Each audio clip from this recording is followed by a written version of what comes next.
Eco friendly क्लबच्या वतीने जुळे सोलापुरातील व्ही मो मेहता माध्यमिक शाळेत पर्यावरणपूरक दिवाळीचा उपक्रम राबवण्यात आला। सोलापूरचे पोलीस उपायुक्त विजय कबाडे यांनी विद्यार्थ्यांशी संवाद साधून पर्यावरणपूरक दिवाळी साजरी करण्याचे आवाहन केले। प्रारंभी इको फ्रेंडली क्लबचे संस्थापक वसुंधरा मित्र परशुराम कोकणे यांनी विद्यार्थ्यांना पर्यावरणपूरक दिवाळीचे महत्त्व पटवून सांगितले। त्यानंतर पोलीस उपायुक्त विजय कबाडे यांनी फटाके मुक्त दिवाळीचा मंत्र दिला।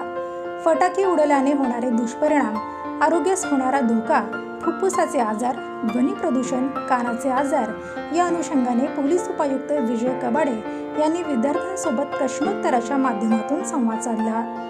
यावेळी इको फ्रेंडली क्लब समन्वयक अजित कोकणे यांची उपस्थिती होती। कार्यक्रमाचे प्रास्ताविक मुख्याध्यापिका श्रुते बागेवाडी यांनी केले। आभार शाळेच्या सहशिक्षिका वैशाली दुंगे यांनी मानले। या कार्यक्रमास पर्यवेक्षिका सुष्मिता तडकासे, शिक्षक, शिक्षकेतर कर्मचारी, विद्यार्थी उपस्थित होते।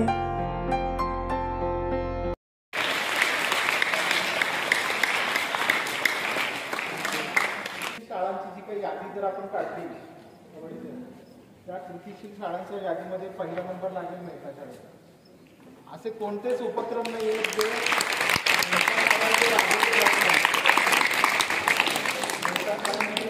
दिवाळी असेल, गणेशोत्सव असेल किंवा रंगपंचमी।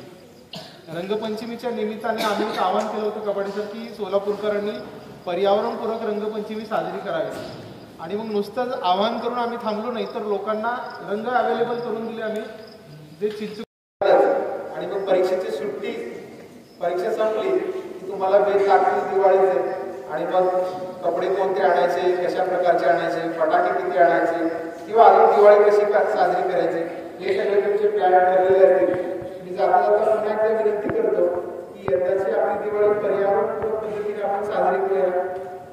माझा ऑफिसर उरी मधल्या सगळा ओके, पोलीस ऑफिसर दबामा, ठीक आहे। शिक्षक कोणाला व्हायचं आहे, प्राध्यापक कोणाला व्हायचं, व्हेरी गुड। शिक्षक कोणाला खूप चांगली येते। आणि माझ्या मुलींनी सुद्धा खूप आंदोलन केलं, तिच्या मैत्रिणींना, तिच्या मैत्रिणींना खूप सांगतात की आमच्याकडे जातात, हे कशासाठी? नमस्कार, माझे नाव सायली योगेश थोरात। मी कै व्ही मो मेहता माध्यमिक शाळेत शिकते। आज आमच्या शाळेत एक कार्यक्रम होता, त्याच्यामध्ये कबाडे सर आणि कोकणे सर दोन प्रमुख पाहुणे आले होते। तर दोघांनीही आम्हाला पर्यावरणपूरक दिवाळी का साजरी करावी याचं महत्त्व सांगितलं।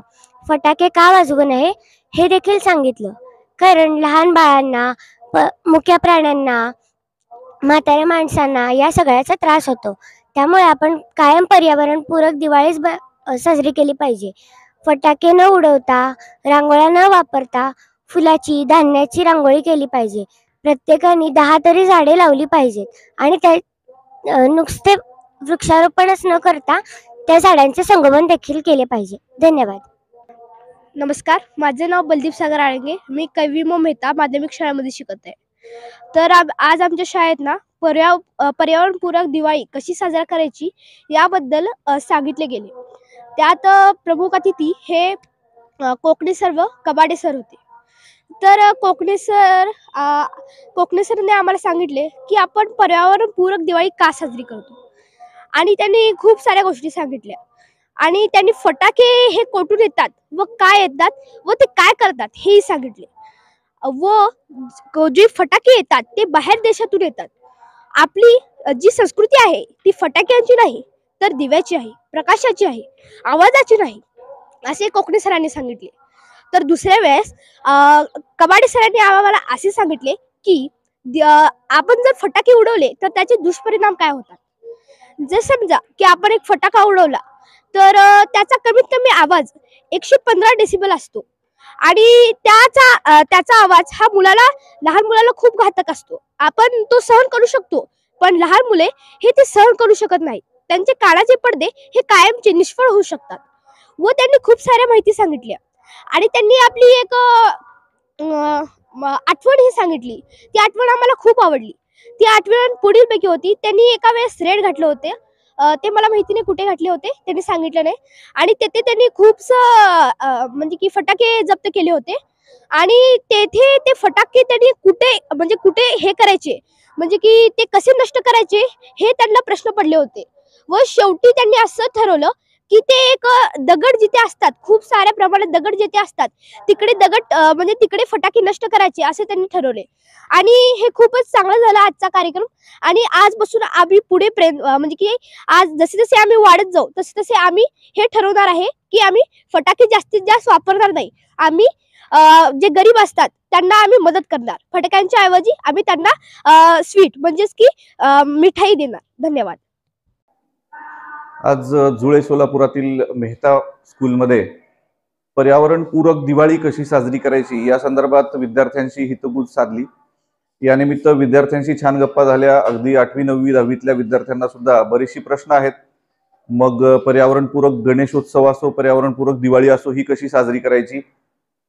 पर्यावरणपूरक दिवाळी साजरी करताना आपलीच मित्र आपल्याला वेड्यात काढतात की तुला हे नवीन काय खूळ आलंय. या संदर्भातली प्रश्न दिलखुलासपणे विद्यार्थ्यांनी मांडली. पालकांना सुद्धा बऱ्याचशा गोष्टी समजून सांगायच्या गरज असल्याची भावना विद्यार्थ्यांनी व्यक्त केली. खरोखर खूप दिलखुलास गप्पा विद्यार्थ्यांनी केल्यात. विद्यार्थी स्वतःहून पर्यावरणपूरक सण साजरे करण्यासाठी तयार आहेत.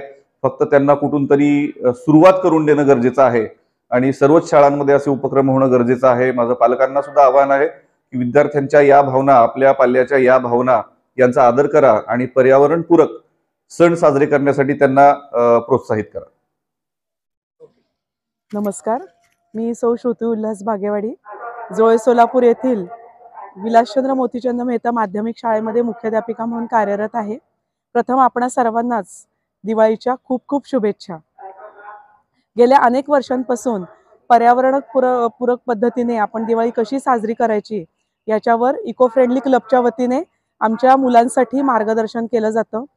इको फ्रेंडली गणपती कार्यशाळा किंवा इको फ्रेंडली रंगपंचमी कशी साजरी करावी, त्याचबरोबर दिवाळीच्या अनुषंगाने इको फ्रेंडली म्हणजे पर्यावरणपूरक आपण दिवाळी कशी साजरी करू शकतो याबद्दल इको फ्रेंडली क्लबचे संस्थापक माननीय श्रीयुत परशुराम कोकणे सर आणि इथं समन्वयक म्हणून काम पाहणारे माननीय श्रीयुत अजित कोकणे सर आमच्या शाळेमध्ये उपस्थित राहिले.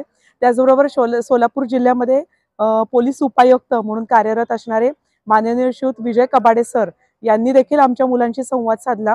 त्यांनी आपल्या मनोगतातून मुलांमध्ये हे बिंबवलं की आपण समजा फटाके उडवले तर त्या फटाक्यांमधनं जो प्रदूषित वायू बाहेर पडतो तर तो खूप काळापर्यंत हवेत राहतो आणि त्यामुळे ओझोन लेअर जी काय ते त्याच्या डिस्ट्रक्शनला वेळ लागत नाही आणि कदाचित तो उद्या ही जेव्हा मुलं मोठे होतील तेव्हा त्यांना श्वास घ्यायला पण फ्रेश असं ऑक्सिजन या वातावरणात राहणार नाही.